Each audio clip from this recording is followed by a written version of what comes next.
எப்படியோ நம்மளுக்கு சிக்கன்லாம் கொடுத்தாங்க நான் சாப்பிட நமக்கு எப்படியோ சிக்கன்லாம் கொடுத்தாங்க நம்ம சாப்பிட போகிறோம். சூப்பர்.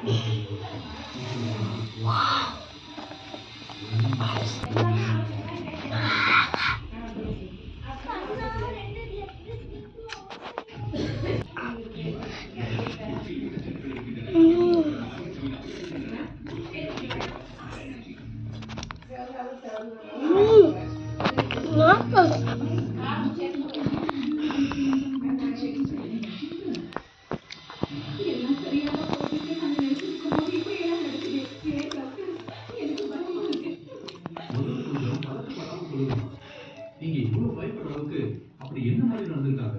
இல்ல டாக்டர், ஒரு சிலர் எல்லாத்தையும் மறந்த மாதிரி பிஹேவ் பண்றாங்க. அதே டைம்ல எனக்கு ஞாபகம் இல்லாத விஷயம் கூட அவன் சொல்றான். இதை பத்தி ரியாக்ட் பண்றதுலே புரியுது. எதை வச்சு அப்படி சொல்றீங்க?